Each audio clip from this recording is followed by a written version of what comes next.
Chapitre 401. Extase de l'écrivain. Pierre et Barthélemy habitèrent pour une raison grave. Le 13 mars 1946. Jésus se promène à travers les bosquets de roses où s'activent les cueilleurs. Il trouve ainsi le moyen de s'entretenir avec l'un ou l'autre, et de même avec la veuve et ses enfants que Jeanne, par amour pour lui, a prise comme servante à la Pâque après le banquet des pauvres. Ils ont changé du tout au tout. Remis en forme, sereins, ils accomplissent joyeusement leur travail, chacun selon ses capacités. Les plus petits, qui ne savent pas encore distinguer une rose d'une autre pour les trier selon leur fraîcheur ou leur couleur, jouent avec d'autres enfants à des endroits plus tranquilles, et leurs cris d'oisillons humains se confondent avec ceux des oiseaux qui pépient dans le feuillage des arbres pour saluer leurs parents qui reviennent avec la béquée. Jésus se dirige vers eux, et il se penche, s'intéresse, caresse, apaise les petites disputes, relève ceux qui sont tombés et qui pleurnichent, souillés de terre, le front ou les mains égratignées par les graviers. Et les larmes, les rixes, les jalousies s'arrêtent aussitôt grâce aux caresses et à la parole de l'innocent aux innocents. Elles se changent en offrande du butin qui a causé la contestation ou la chute, scarabées métalliques, cailloux colorés ou brillants, fleurs cueillies. Jésus en a les mains et la ceinture pleine, et il ne se fait pas voir quand il dépose les cétoines dorées ou les coccinelles sur les feuillages pour les rendre à la liberté. Combien de fois n'ai-je pas remarqué le tact parfait de Jésus, même avec les tout-petits, pour ne pas les peiner, pour ne pas les décevoir. Il a l'art et le charme de savoir les rendre meilleurs et de se faire aimer avec des riens en apparence, qui en réalité sont des perfections d'un amour adapté à l'âge de l'enfant. Comme à moi d'ailleurs. Ah, il m'a toujours traité de bébé pour me perfectionner malgré ma pauvreté, pour se faire aimer. Plus tard, quand je l'ai aimé de tout mon être, sa main s'est faite plus lourde. Il m'a traité en adulte, sourd à mes suppliques. Mais tu ne vois pas que je suis une bonne à rien ? Il a souri et m'a obligé à agir en adulte. Ah, c'est seulement quand la pauvre Maria est complètement affligée qu'il redevient le Jésus des enfants pour ma pauvre âme, si incapable et si contente de ces scarabées, cailloux, petites fleurs, de ce que je réussis à lui donner, et il me montre qu'il les trouve beaux, et qu'il m'aime parce que je suis le néant qui se perd avec confiance dans le tout. Mon cher Jésus, je l'aime à la folie, je l'aime de tout mon être. Oui, je peux le proclamer. À la veille de mes 49 ans, si je me scrute attentivement, à la veille de la sentence humaine sur ma mission de porte-parole, si j'examine scrupuleusement mon âme, toute ma personne pour déchiffrer les vraies paroles qui sont en moi, je peux dire aujourd'hui que je comprends que j'aime mon Dieu de tout mon être. Il m'a fallu 48 ans pour arriver à cet amour plénier, si plénier que je n'ai pas la moindre crainte humaine personnelle de condamnation. En revanche, je souffre atrocement à l'idée de la répercussion qu'elle pourrait avoir sur des âmes que j'ai amenées à Dieu, qui, j'en suis sûre, ont été rachetées par Jésus vivant en moi, et qui se détacheraient de l'Église, cette bague d'alliance entre l'humanité et Dieu. Certains diront « N'as-tu pas honte d'avoir mis si longtemps ?» Non, pas du tout. J'étais si faible, j'étais un tel néant, qu'il m'a fallu tout ce temps. Du reste, je suis persuadée que c'est celui que Jésus a voulu.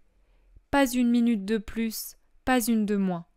Car je peux le dire, depuis que j'ai commencé à comprendre qui est Dieu, je ne lui ai jamais rien refusé, et cela depuis qu'à l'âge de 4 ans, je l'ai senti tellement omniprésent que je croyais qu'il était même dans le bois du dossier du siège sur lequel j'étais assise, et je m'excusais de lui tourner le dos et de m'appuyer sur lui. Et depuis que toujours au même âge, je méditais jusque dans mon sommeil sur nos péchés qu'il avait blessés et tués, je bondissais sur mes pieds, sur le lit, dans ma chemise de nuit, et je suppliais, sans regarder aucun tableau sacré, mais en me tournant vers mon Dieu aimé, mort pour nous. Pas moi, fais-moi mourir, mais ne me dis pas que moi je t'ai blessé. Et ainsi de suite. Ô mon amour, tu connais mes ardeurs, aucune ne t'est inconnue. Tu sais qu'il suffisait de l'éclair d'une proposition de ta part pour que ta Maria l'accepte aussitôt, même lorsque tu me suggérais de te donner une affection de fiancée. Mieux, en ce Noël 1921, mon amour pour toi s'est affermi. Ou à l'égard de mes parents, ou encore ma vie, ma santé, mon bien-être. Et de ne cesser dans la vie sociale, jusqu'à devenir un rien, d'être un délit que le monde regarde avec compassion ou mépris. Une femme qui ne peut attraper un verre d'eau si elle a soif et si nul n'est là pour le lui tendre. Une femme clouée comme toi. Ah, j'ai tant désiré l'être, au point de vouloir le redevenir aussitôt si tu me guérissais. Tout, le rien que je suis a tout donné de ce que possède une créature. Eh bien, même aujourd'hui, alors que je peux être mal jugée et interdite, atteinte, qu'est-ce que je te dis? Reste avec moi, laisse-moi ta grâce, tout le reste est insignifiant. Je te prie seulement de ne pas me retirer ton amour et de ne pas permettre que ceux que je t'ai donnés retombent dans les ténèbres. Mais où suis-je donc parti, ô mon soleil, pendant que tu te promènes au milieu des rosiers? Là où mon cœur poussé par l'amour de toi me porte. Il bat et embrase mon sang dans mes veines. Les gens diront « Elle a de la fièvre et des palpitations ».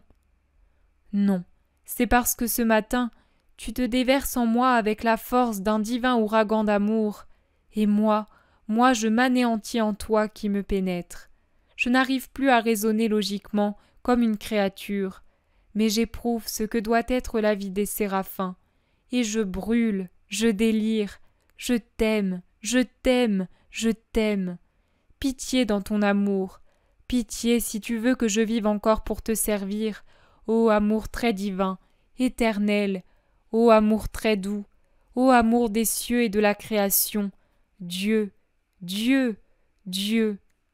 Mais non, pas de pitié, au contraire, plus encore, jusqu'à mourir sur le bûcher de l'amour. Fondons-nous ensemble, aimons-nous, afin d'être dans le Père, comme tu l'as dit en priant pour nous. Qu'ils soient un, ceux qui m'aiment, un seul cœur. Voilà une parole de l'Évangile qui m'a toujours plongé dans un abîme d'adoration amoureuse. Qu'as-tu demandé là pour nous, ô mon divin Maître et Rédempteur? Qu'as-tu demandé, ô mon divin fou d'amour? Que nous ne fassions qu'un avec toi, avec le Père, avec l'Esprit Saint, puisque qui est en un et dans les trois, ô inséparable et pourtant libre Trinité du Dieu un et trine, béni, béni, béni sois-tu de chacun de mes battements de cœur, de chacun de mes souffles. Mais reprenons la vision. Je vois s'avancer Pierre d'un pas rapide, au point que ses vêtements s'agitent comme une voile remuée par le vent. Il est suivi de Barthélemy, qui marche plus lentement. Il arrive à l'improviste derrière le maître, penché sur des bébés qu'il caresse, certainement les enfants des cueilleuses installés sur leurs nattes à l'ombre des arbres. « Maître !»« Simon, comment donc es-tu ici? Et toi, Barthélemy? Vous deviez partir demain soir après le crépuscule du sabbat. »« Maître, ne nous fais pas de reproches, écoute-nous d'abord. »« Je vous écoute, et je ne vous fais pas de reproches, car je pense que c'est pour un motif grave que vous m'avez désobéi. Donnez-moi seulement l'assurance qu'aucun de vous n'est malade ou blessé. »« Non, non, Seigneur, aucun mal ne nous est arrivé, » s'empresse de dire Barthélemy. Mais Pierre, sincère et toujours impétueux, intervient. « Moi je dis qu'il vaudrait mieux que nous ayons tous la jambe cassée, et même la tête, plutôt que… » Que s'est-il donc passé? Maître, nous avons pensé qu'il valait mieux venir pour mettre fin à… commence à dire Barthélemy, quand Pierre l'interrompt. Parle, dépêche-toi! Et il achève. Judas est devenu un démon depuis que tu es parti. On ne pouvait plus parler, plus discuter. Il s'est disputé avec tout le monde, et il a scandalisé les serviteurs d'Élise et d'autres encore. Peut-être est-il devenu jaloux parce que tu as pris Simon avec toi, dit Barthélemy pour l'excuser, en voyant que le visage de Jésus devient très sévère. Pierre intervient. Bien sûr, de la jalousie. Vas-tu finir de l'excuser, ou bien je me querelle avec toi pour me défouler de n'avoir pu le faire avec lui. Parce que, maître, j'ai réussi à me taire. Imagine-toi donc, à me taire, justement par obéissance et par amour pour toi. Mais quel mal pour y arriver. Bon, à un moment où Judas s'est éloigné en claquant les portes, nous nous sommes consultés, et nous avons pensé qu'il valait mieux partir pour mettre fin au scandale à bête sûre et éviter de le gifler. J'ai aussitôt pris la route avec Barthélemy. J'ai prié les autres de me laisser partir sans tarder avant son retour, car je sentais que je ne me serais plus contenu. Voilà, j'ai parlé. Maintenant fais-moi des reproches s'il te paraît que je me suis trompé. Tu as bien fait. Vous avez tous bien fait. Même Judas? Ah non, monseigneur, ne dis pas cela. Il a donné un indigne spectacle. Non, lui n'a pas bien agi. Mais toi, ne le juge pas. Non, Seigneur. Le nom a du mal à sortir. Après un temps de silence, Pierre demande. Mais au moins, dis-moi pourquoi Judas a changé d'un seul coup. Il semblait devenu si bon. On était si bien. J'avais fait des prières et des sacrifices pour que cela dure. Car je ne peux pas te voir affligé. Or tu es affligé quand nous agissons mal. Et depuis les enseignis, je sais que même le sacrifice d'une cuillerée de miel a de la valeur. Il a fallu que ce soit un disciple, le plus petit de tous, un pauvre enfant, qui m'enseigne cette vérité, à moi, ton stupide apôtre. Mais je ne l'ai pas négligé, car j'en ai vu le fruit. Moi aussi, malgré ma tête dure, j'ai compris quelque chose grâce à la lumière de la sagesse qui s'est penchée avec bonté sur moi, qui est descendue jusqu'à moi, le grossier pécheur, l'homme pécheur. J'ai compris qu'il ne faut pas seulement t'aimer en parole, mais en sauvant les âmes pour toi par nos sacrifices, et cela pour te donner de la joie, pour ne pas te voir comme tu es maintenant, ou comme tu étais au mois de Shébat. Tu es si pâle et si affligé, mon maître et Seigneur, que nous ne sommes pas dignes d'avoir, nous qui ne te comprenons pas, nous qui sommes des vers de terre à côté de toi, Fils de Dieu, de la fange à côté de toi, étoile, des ténèbres à côté de toi, lumière. Mais cela n'a servi à rien, c'est vrai. Mes pauvres offrandes, si pauvres, si mal faites, à quoi devaient-elles contribuer? J'ai été orgueilleux de croire qu'elles pouvaient être utiles. Pardonne-moi. Mais je t'ai donné ce que j'avais. Je me suis offert pour te donner tout ce que je possède, et je m'imaginais être justifié parce que je t'ai aimé, mon Dieu, de tout mon être, de tout mon cœur, de toute mon âme, de toutes mes forces, comme il est dit. Et maintenant, je comprends cela aussi, et je l'affirme comme le fait toujours Jean, notre ange, et je te prie, il s'agenouille aux pieds de Jésus, d'augmenter ton amour en ton pauvre Simon, pour augmenter mon amour pour toi, mon Dieu. Pierre se penche pour baiser les pieds de Jésus et reste ainsi. Barthélemy, qui a écouté avec admiration et assentiment, l'imite. Relevez-vous, mes amis. Mon amour ne cesse de croître en vous, et il grandira de plus en plus. Et soyez bénis pour le cœur que vous avez. Quand les autres vont-ils arriver? Avant le crépuscule. C'est bien. Jeanne aussi reviendra avant le crépuscule, accompagnée d'Élise et de Cousa. Nous passerons le sabbat ici, puis nous partirons.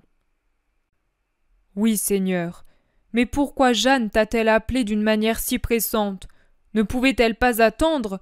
Il était décidé que l'on venait ici. Par son imprudence, elle a été cause de toute cette histoire. Ne lui fais aucun reproche, Simon-Pierre. Elle a agi par prudence et par amour. Elle m'a appelé parce qu'il y avait des âmes dont il fallait raffermir la bonne volonté. Ah, alors je ne dis plus rien. Mais Seigneur, pourquoi Judas a-t-il ainsi changé? N'y pense pas, n'y pense pas. Profite de cet Éden tout fleuri et paisible. Profite de ton Seigneur. Laisse et oublie l'humanité sous ses pires formes, dans les assauts qu'elle livre à l'âme de ton pauvre compagnon.